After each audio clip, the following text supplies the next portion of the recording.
No music, speaking in tongues, and waiting for the end of the world? You might be surprised to learn what these musicians were up to when fans weren't looking. R&B singer extraordinaire Toni Braxton isn't the first person you might flag as someone who comes from a cult-like background, but according to the singer, this is nevertheless very much the case. In Braxton's memoir, Unbreak My Heart, the artist revealed that when she was young, her family were advocates of the Pillar of Truth, a religious group that imposed some seriously oppressive rules and limitations on young Braxton.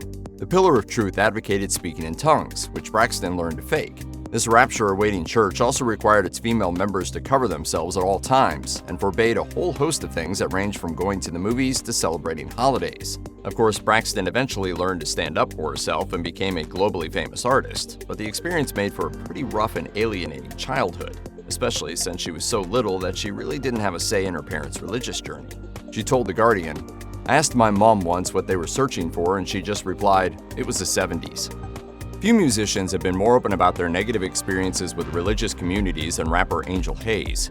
She was a member of the Pentecostal Greater Apostolic Faith Church until she was 15 and hasn't hesitated to describe her highly difficult experiences with them. She told The Guardian in 2013, "We all lived in the same community within 10 minutes of each other. You weren't allowed to talk to anyone outside of that. You weren't allowed to wear jewelry, listen to music, to eat certain things, to date people. You weren't allowed to do pretty much anything.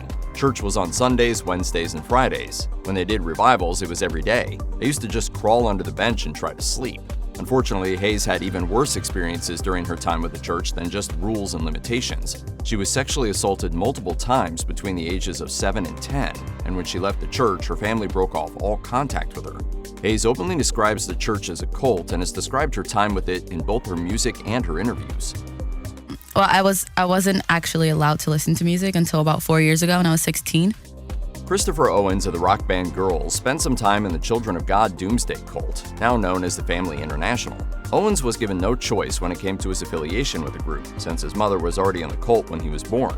As such, he spent his youth traveling the world with the Children of God's tight-knit community, with little access to outside influences. Owens wasn't very happy about being part of the group and came to idolize his sister and her boyfriend, who both opted to walk away from the Children of God. He decided to do the same at 16 years old, using the musical skills he'd acquired to earn money as a busker and move to Texas. His path wasn't easy. He initially had no idea how the real world worked thanks to the restrictive way he'd been brought up. Owens told The Guardian, "Imagine being raised in the Taliban, being told everybody else in the world is bad, rejecting technology, rejecting medical research, being devoted to God and believing America was evil and the end of the world was coming. All the same principles."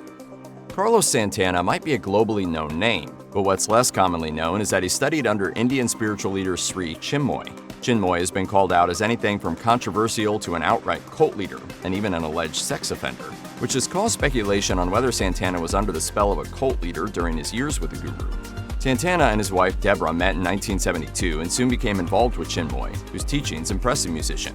Though Santana didn't subscribe to all Chinmoy's tenets, chiefly he opposed Chinmoy's insistence that long-distance running was a purifying thing. They nevertheless ended up staying with the man for quite a few years. I learned from Sri Chinmoy a different language of light.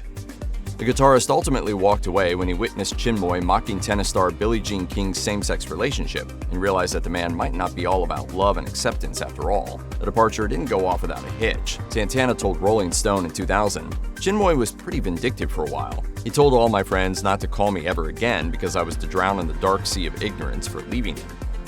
The summer of 1968 was a strange time for Dennis Wilson of the Beach Boys, who spent the rest of his life regretting the day he had a chance encounter with two hitchhiking women. Wilson invited them into the large house he was renting to discuss spiritual matters. Unfortunately, the ladies were parts of Charles Manson's family, and Manson's crew soon moved in with Wilson. After the cult leader convinced the musician that he was harmless, the two made fast friends. For some time, Manson and members of his family lived comfortably in Wilson's house, and the musician fell under the Manson family's influence. Wilson championed Manson and his musical aspirations, but several acquaintances, including Wilson's bandmates, found the cult leader extremely unnerving.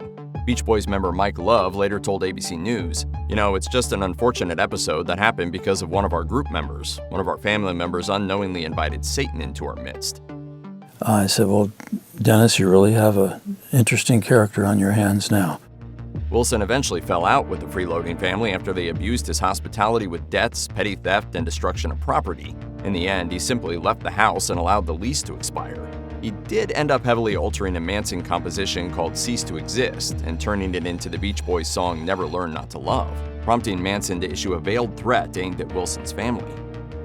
Elvis Presley liked to keep his finger on the spiritual pulse. He was an avid collector of spiritual literature, liked to wear both the Star of David and a cross, and was fond of preaching and singing religious hymns to his family. But one spiritual organization Presley liked to associate with was especially peculiar.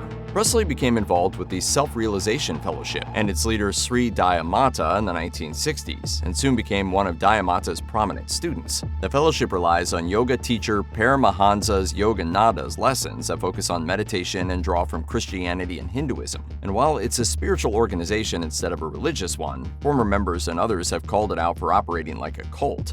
Presley, on the other hand, was greatly impressed by what the fellowship and Dayamata had to offer. And according to the singer's widow, Priscilla Presley, he even briefly considered dropping his career to take a leadership position in the society. She told Ladies' Home Journal in 2005, "At the beginning of this spiritual enterprise, Elvis was highly enthusiastic. He wanted to devote his life to helping others fulfill themselves through devotional discipline. In fact, he wanted to be a leader of the Self-Realization Fellowship." However, Priscilla said that Dayamata talked the superstar out of the idea, telling Presley that his path in life was to entertain.